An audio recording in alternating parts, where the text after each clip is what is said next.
شروع کرتا ہوں اللہ تعالیٰ کے نام سے جو بڑا مہربان نہایت رحم والا ہے۔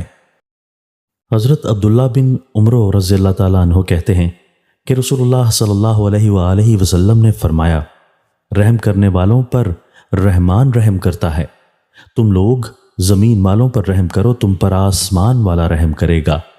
رحم رحمان سے مشتق نکلا ہے، جس نے اس کو چھوڑا اللہ اس کو اپنی رحمت سے چھوڑے گا، اور جس نے اس کو توڑا اللہ اس کو اپنی رحمت سے کاٹ دے گا۔ حضرت ام المومنین عائشہ رضی اللہ تعالیٰ عنہ کہتی ہیں کہ میرے پاس ایک عورت آئی اور اس کے ساتھ اس کی 2 بچیاں تھیں۔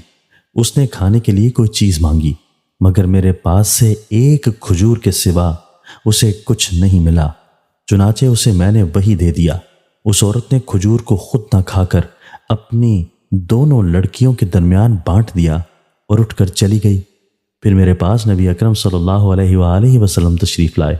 میں نے آپ سے یہ واقعہ بیان کیا تو آپ نے فرمایا، جو ان لڑکیوں کی پرورش سے دوچار ہوا اس کے لیے یہ سب جہنم سے پردہ ہوں گی۔ وضاحت: بعض روایات سے معلوم ہوتا ہے کہ عائشہ رضی اللہ تعالیٰ عنہا نے اسے 3 کھجوریں دی تھیں۔ 2 کھجوریں اس نے ان دونوں بچیوں کو دے دیں اور ایک کھجور خود کھانا چاہتی تھی، لیکن بچیوں کی خواہش پر آدھا آدھا کر کے اسے بھی ان کو دے دیا، جس پر عائشہ رضی اللہ تعالیٰ عنہ کو بڑا تعجب ہوا۔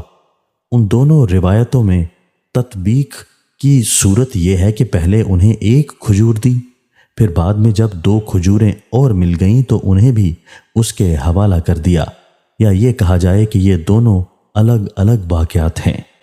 حضرت عبداللہ بن عمر رضی اللہ تعالیٰ عنہ کہتے ہیں کہ میں نے رسول اللہ صلی اللہ علیہ وآلہ وسلم کو فرماتے ہوئے سنا، سب سے بہتر سلوک اور سب سے اچھا برتاؤ یہ ہے کہ آدمی اپنے باپ کے دوستوں کے ساتھ صلہ رحمی کرے۔